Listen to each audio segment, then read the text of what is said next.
የፈረንጆች የክሪስማስ በዓል ነገ ነው። ዛሬ ዋዜማው ነው። ዛሬ ዋዜማው ላይ ሆኜ አንድ ነገር ልንገራችሁ። የክሪስማስ በዓልን ወይም ደግሞ የገና በዓልን ስናስብ አንድ ትዝ የሚለን ነገር አለ። እሱ ምንድነው? ስጦታ መሰጣጣት ነው። ስጦታ እንግዲህ ልጆች ለወላጆቻቸው፣ ወላጆች ለልጆች፣ ባል ለሚስቱ፣ ሚስት ለባሏ፣ ፍቅረኛሞች አንዳቸው ለአንዳቸው የሚሰጣጡት ስጦታ ነው ማለት ነው። አንድ ግን በጣም የሚገርመኝ አንድ ስጦታ አለ። እስከ ዛሬ ድረስ የገና በዓልን የምወደው ለዛ ነው። አንድ ስጦታ አለ እስከ ዛሬ ድረስ በጣም የሚገርመኝ ስጦታ። ስጦታው አንድ ነው። መጠኑ ስንት ነው? አንድ ነው። የተሰጠው ግን ለዓለም ሁሉ ነው። ለ8 ቢሊዮኑም ሕዝብ የተሰጠ ስጦታ ነው ማለት ነው። ግን ይህንን ስጦታ ትንሽ ለየት የሚያደርገው ነገር ምንድን ነው? እንደ ሌሎቹ እኛ እንደምንሰጣጠው ስጦታ ወይ እንደ ጫማ የምናደርገው፣ ወይ እንደ ልብስ የምናደርገው፣ ወይ እንደ ሰዓት የምናስረው፣ ወይም ደግሞ የሆነ የከበረ ቦታ ላይ የምናስቀምጠው፣ ወይ ሼልፍ ውስጥ የምናስቀምጠው፣ ወይ ኮመዲና ላይ የምንሰቅለው፣ ወይ እንደምንነዳው መኪና አይነት ስጦታ ሳይሆን ይህ ስጦታ የዘላለም ሕይወታችንን የሚወስንልን ስጦታ ነው። ይህ ስጦታ ያለው የዘላለም ሕይወት አለው። ይህንን ስጦታ ያልተቀበለ ወይም ሪጀክት ያደረገ ደግሞ የዘላለም ሕይወት የለው። ሌላው ከዚህ ስጦታ የሚገርመኝ ነገር ምንድን ነው? ሰጪው አንድ ያለውን ነገር ነው ለዓለም የሰጠው። 2 አልነበረውም፣ ወይም 3 4 አልነበረውም። አንድ ብቻ ነበረው። እሱን ያለውን አንዱን ለዓለም ሰጠ። ይሄ ስጦታ ጌታችን ኢየሱስ ክርስቶስ ይባላል። ይህ ስጦታ የእግዚአብሔር አንድያ ልጅ ነው። አንድያ ማለት ተከታይ የሌለው ማለት ነው። አንድ ብቻ። ወላጆች አንድ ልጅ ብቻ ሲኖራቸው የመጀመሪያ ልጅ ብለው አይጠሩትም። ቢኮዝ አንድ ብቻ ነው፣ አንድያ ልጄ ነው የሚባለው። እግዚአብሔር አንድያ ልጁን ነው የሰጠው፣ ተከታይ የሌለው ማለት ነው። በዮሐንስ ምዕራፍ 3 ሁላችንም የምናውቀው ቁጥር 16 ላይ እንደዚህ ይላል፣ በእርሱ የሚያምን ሁሉ በስጦታው የሚያምን ሁሉ የዘላለም ሕይወት እንዲኖረው እንጂ እንዳይጠፋ እግዚአብሔር አንድያ ልጁን እስኪሰጥ ድረስ ዓለሙን እንዲሁ ወዷልና። ይሄ ስጦታ የሚታመኑበት ስጦታ ነው።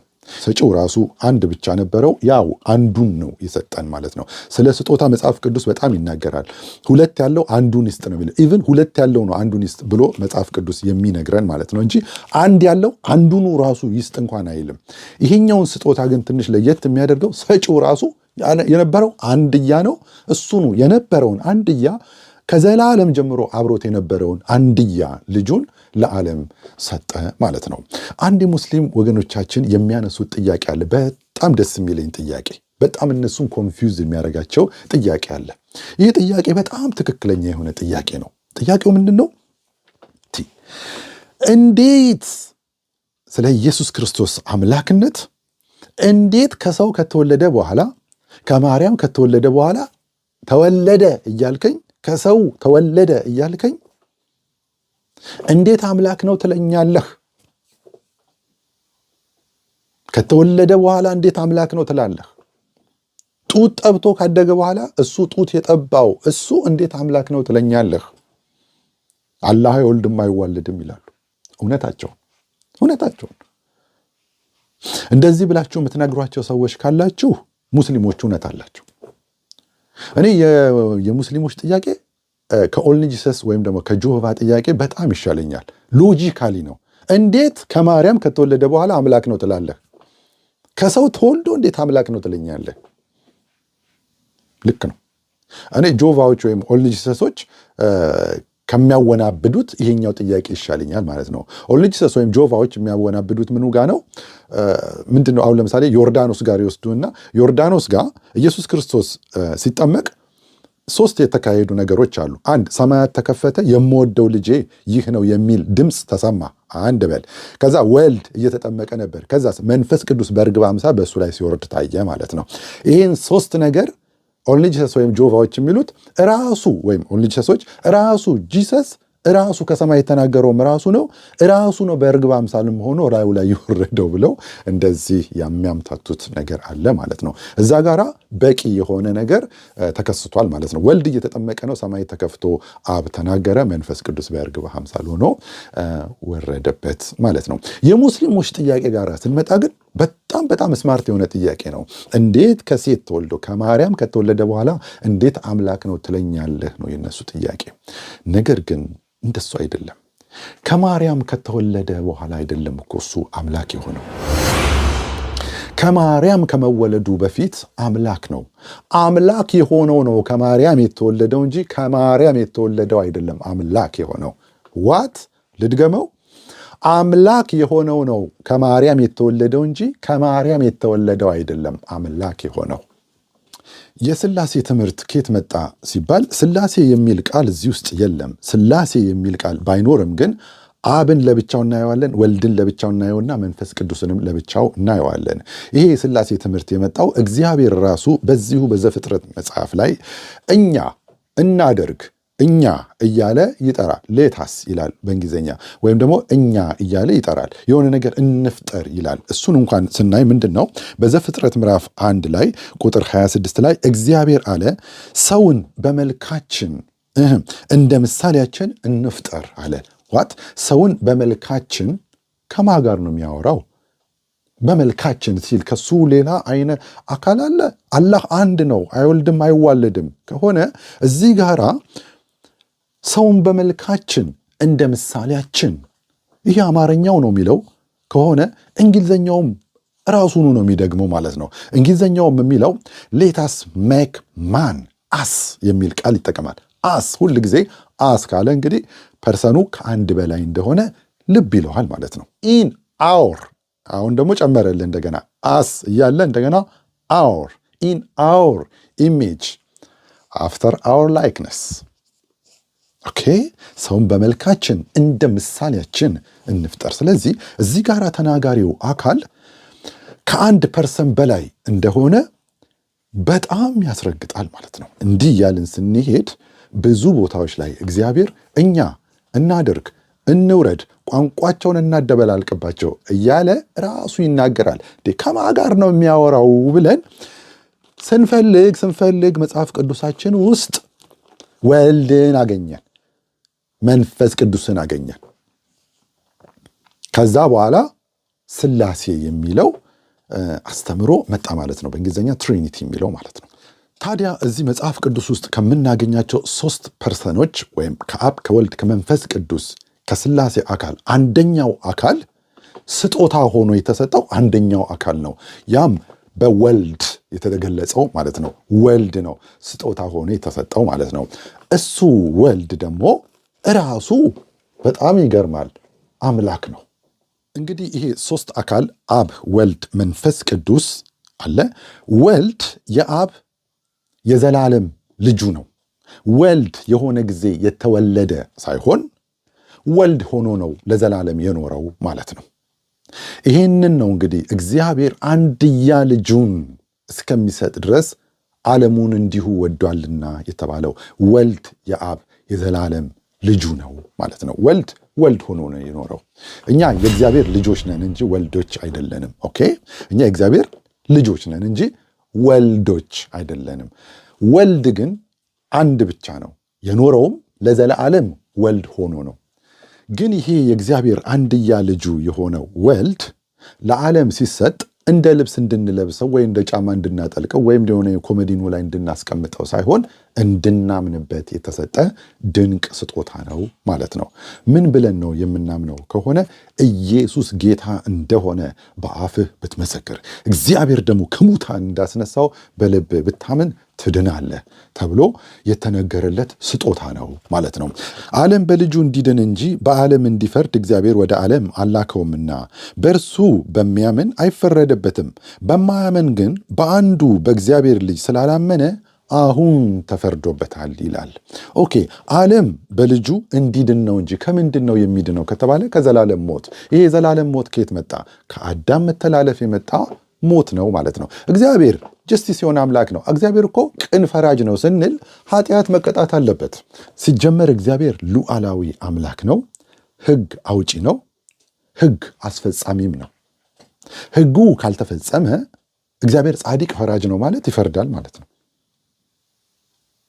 ካልፈረደማ ችግር እኮ ነው። አሁን ለምሳሌ አዳምን ከዚህ በበላ ቀን ሞትን ትሞታለህ ሕግ ነው።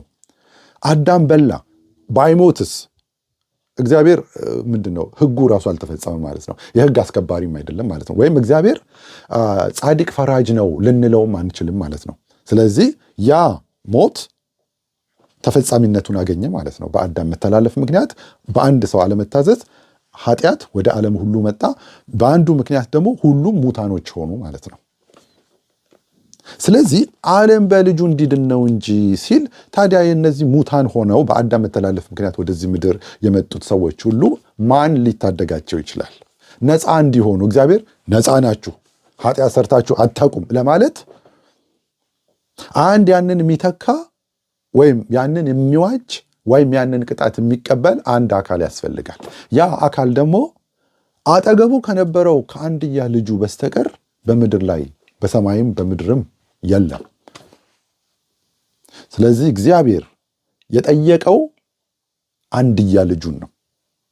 ስለዚህ ይህ አንድያ ልጁ መጥቶ ወደ ምድር መጥቶ ለመዝናናት አይደለም የመጣው።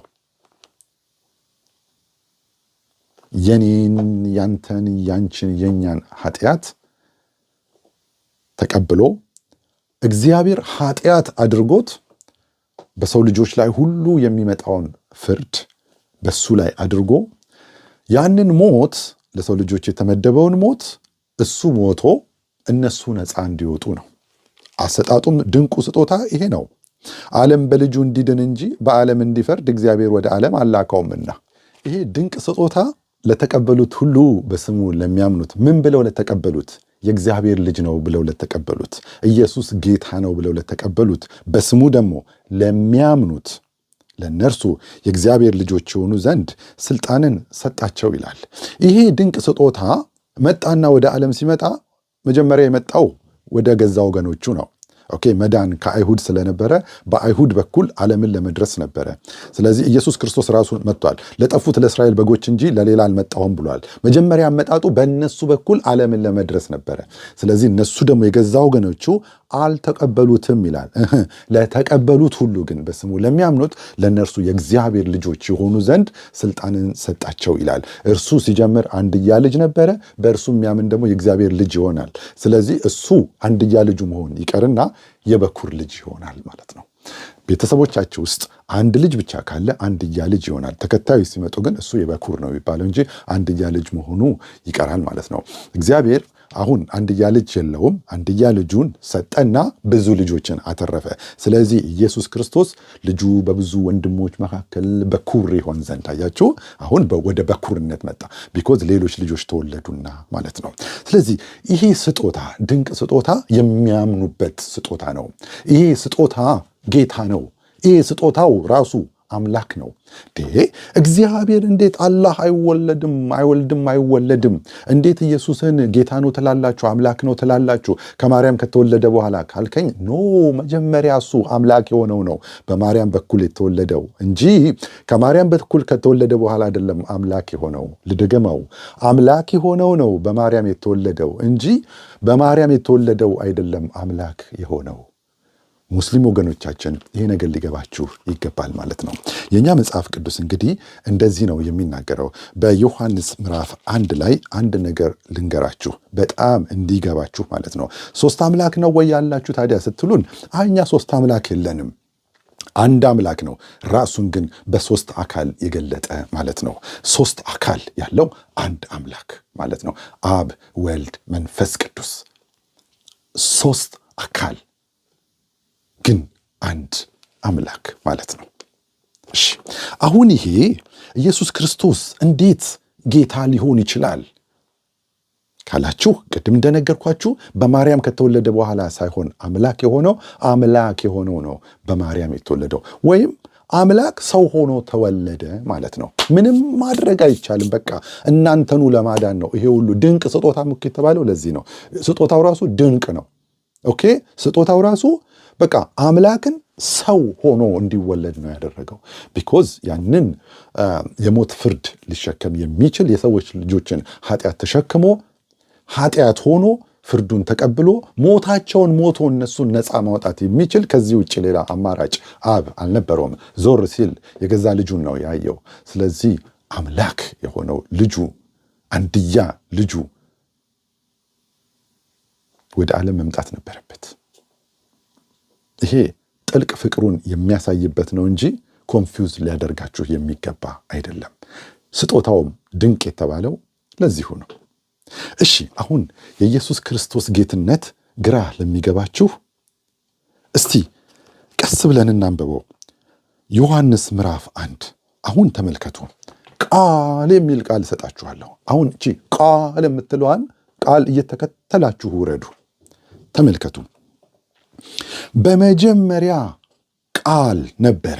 አሁን ይሄ ቃል የሚለው የት እንደሚገባ ተመልከቱ። ይሄ ቃል የተባለው ቃል ራሱ የት እንደሚገባ ተመልከቱ። እንግዲህ ውስብስብ የሚልላችሁ ተመልከቱ። በመጀመሪያ ቃል ነበረ።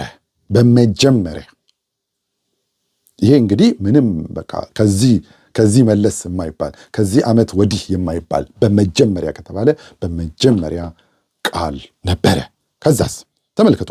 ቃልም በእግዚአብሔር ዘንድ ነበረ። አሁን ተመልከት። ቃል ነበረ አለ። ከዛ ቃልም በእግዚአብሔር ዘንድ ነበረ።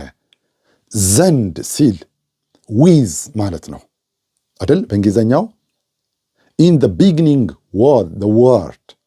The word was with God. ኦኬ አሁን ዊዝ ካደረገው ወይም ቃልም በእግዚአብሔር ዘንድ ነበር ሲል ሁለት አካል አመጣልህ ማለት ነው። እዚህ ጋር ቃል ነበረ፣ በእግዚአብሔር ዘንድ ነበር ይላል። እግዚአብሔር ለብቻው፣ ቃል ለብቻው። ቃሉ ከማጋ ነበር? ከእግዚአብሔር ዘንድ ነበር ይላል። አንድ ነገር ዘንድ ከተባለ ወይም ዊዝ ከተባለ ሁለት ነገር ነው ማለት ነው። ኦኬ he was with me ከተባለ እኔና እሱ ከኔ ጋራ ነበረ ማለት ሁለት ፐርሰን። ስለዚህ የመጀመሪያ ቃል ነበረ። ይሄው ቃል ከእግዚአብሔር ዘንድ ነበረ፣ በእግዚአብሔር ዘንድ ነበረ። ሁለት ዘንድ። እሺ ታዲያ ይሄ ቫልዩ ምንድን ነው? ይሄ ቃል ቫልዩ ምንድን ነው? ይሄ በእግዚአብሔር ዘንድ ነበረ ወይም ዊዝ ጋድ የነበረው ቃል ምንድን ነው ቫልዩ? አሁን 2% እንደሆነ ተለየላችሁ አይደለ? በቃ አትሊስት እዚህ ጋር 2% አለ። ኦኬ በመጀመሪያ ቃል ነበረ፣ ቃልም በእግዚአብሔር ዘንድ ነበር ወይም ቃል ዊዝ ጋድ ነበረ፣ ከጋድ ጋር ነበረ ማለት ነው አይደለ? ጋድ ያው ቃል ደግሞ ያው ከጋድ ጋር ነበረ ማለት ነው አብሮ። ታዲያ ቫልዩ ምንድን ነው? የዚህ የቃል ቫልዩ ምንድን ነው? አምላክ ነው? ፍጡር ነው? መልአክ ነው? ብርሃን ነው ወይስ ምንድን ነው ሲባል ቃልም እግዚአብሔር ነበረ ይላል። ራሱ ከእግዚአብሔር ጋር የነበረው ቃል ራሱ እግዚአብሔር ነበረ ይላል። ሁለት እግዚአብሔሮች ሆኑ? አይ አልሆኑም። ፐርሰኑ ራሱ እግዚአብሔር ነበር ይላል ቃሉ። መጀመሪያ ከእግዚአብሔር ጋር ፐርሰኑን ያደረገው ይሄው ቃል ከእግዚአብሔር ጋር ነበር። ይሄው ቃል ራሱ ደግሞ እግዚአብሔር ነበረ አይደል? በጣም ነው የሚከብደው አይደል? ከእግዚአብሔር ጋር ነበር ይልህና 2% ያሳይህና ከዛ ራሱ ቃል ደግሞ እግዚአብሔር ነበር ይልሃል። ቫልዩ ይሄው ነው የቃል ቫልዩ ማለት ነው። ስለዚህ አሁን ይሄ ቃል እየወረደ እንከተለው ይህንን ቃል እንግዲህ። እሺ ይህ በመጀመሪያ በእግዚአብሔር ዘንድ ነበረ። አየህ አምላክ ወይም እግዚአብሔር የነበረው ቃል በእግዚአብሔር ዘንድ ነበረ። ሁሉ በእርሱ ሆነ። በእርሱ በኩል ሆነ ማለት ነው። ምድር ሰማይ ሲፈጠር በእርሱ ሆነ ማለት ነው። ኦኬ ሁሉ በእርሱ ሆነ፣ ከሆነውም አንዳች እንኳን ያለ እርሱ አልሆነም። በእርሱ ሕይወት ነበረች። በቃል አሁን ስለ ቃል ነው እያወራ ያለው። በእርሱ ሕይወት ነበረች። ይሄ መለኮት ነው። ሁሉ በእርሱ ሆነ። ይሄ መለኮት ነው እንጂ ተራ ሰው አይደለም። እሺ በእርሱ ሕይወት ነበረች፣ ሕይወትም የሰው ብርሃን ነበረች። ብርሃንም በጨለማ ይበራል፣ ጨለማም አላሸነፈውም ይልና ይሄው ቃል ወርዶ ቁጥር 14 ላይ ምን ይላል? ቃልም ሥጋ ሆነ። ተመልከት፣ በመጀመሪያ ቃል ነበረ። ቃል ከእግዚአብሔር ጋር ነበረ፣ ዊዝ ጋድ ነበረ። ራሱ ቃል እግዚአብሔር ነበረ። ቃል ይሄ እግዚአብሔር የነበረው ቃል ቁጥር 14 ላይ ቃልም ሥጋ ሆነ። አሁን ተቀላቀለ ማለት ነው። አሁን በማርያም ማህፀን ውስጥ ሆኖ ሥጋ ሲለብስ ያ ቃል የነበረው እግዚአብሔር የነበረው ከእግዚአብሔር ጋር የነበረው ቃል ራሱ ማይ ጋድ ሥጋ ሆነ። ከዛስ ጸጋንና እዚህ ጋር ያስፈልጋል፣ ሕግ አያስፈልግም። አሁን እዚህ ጋር እኮ ገና ሲጀምር ራሱ ጸጋን የተሞላ ነው የመጣው ማለት ነው። ጸጋንና እውነትን ተሞልቶ በእኛ አደረ። አንድ ልጅም ከአባቱ ዘንድ እንዳለው ክብር የሆነውን ክብሩን አየ። ከአባቱ ዘንድ ነበር ይላል እኮ ቃሉ ራሱ ላይ ከአባቱ ዘንድ፣ እኛም ያየነው ከአባቱ ዘንድ ያለውን ክብሩን አየን። ሕግ በሙሴ ተሰጥቶ ነበርና ሕግ በሙሴ ተሰጥቶ ነበርና ጸጋና እውነት ግን በኢየሱስ ክርስቶስ ሆነ። መቼም ቢሆን እግዚአብሔርን ያየው አንድስ እንኳን የለም። እዛ ጋር ቀድም አብሮት አልነበረ? ቃል ነበረ፣ ቃልም ከእግዚአብሔር ጋር ነበር፣ ራሱ ቃል ደግሞ እግዚአብሔር ነበር። ከዛ ይሄው እግዚአብሔር የነበረው ቃል ሥጋ ሆነ። አሁን ያኛውን እግዚአብሔርን ማንም ያየው የለም ይልና መቼም ቢሆን እግዚአብሔርን ያየው አንድስ እንኳን የለም። በአባቱ እቅፍ ያለ ቀድም አብሮት አልነበር? አዎ፣ በአባቱ እቅፍ ያለ አንድ ልጁ ተረከው። አብሮት ነበራ። ስለዚህ ምን አለገው? ተረከው ማለት ነው። የኢየሱስ ክርስቶስ ጌትነትና አምላክነት ግራ የሚገባችሁ ዮሐንስ ምዕራፍ 1ን በትክክል ቃል የሚለውን ይዛችሁ ስትወርዱ በመጀመሪያ አምላክ የነበረው ነው ሥጋ የለበሰው ማለት ነው። ቃልም ሥጋ ሆነ፣ ጸጋንና እውነትን ተሞልቶ በእኛ አደረ። አያችሁ፣ መጀመሪያ እግዚአብሔር የነበረው ነው በማርያም በኩል የተወለደው እንጂ በማርያም በኩል የተወለደው አይደለም እግዚአብሔር የሆነው። ስለዚህ ነው ጌታችን ኢየሱስ ክርስቶስ እንዲህ ነው እንግዲህ እግዚአብሔር ራሱን የገለጠልን፣ አብ፣ ልጅ፣ መንፈስ ቅዱስ አንድ አምላክ በሶስት አካል የተገለጠ ማለት ነው። ይሄ ድንቅ ስጦታ ጌታችን ኢየሱስ ክርስቶስ ለዓለም ሁሉ ተሰጥቷል። ስለዚህ አትከራከሩ፣ ይህንን ድንቅ ስጦታ ውሰዱትና በእርሱ የሚያምን ሁሉ የዘላለም ሕይወት እንዲኖረው እንጂ እንዳይጠፋ እግዚአብሔር አንድያ ልጁን እስከሚሰጥ ድረስ ዓለሙን እንዲሁ ወዷልና የተባለውን ይህንን ለገና ስጦታ እግዚአብሔር የዛሬ 2000 ዓመት ለሰው ልጆች ሁሉ የሰጠውን ስጦታ ውሰዱትና ሕይወት ይሁናችሁ። ይህ ስጦታ ሕይወት ነው።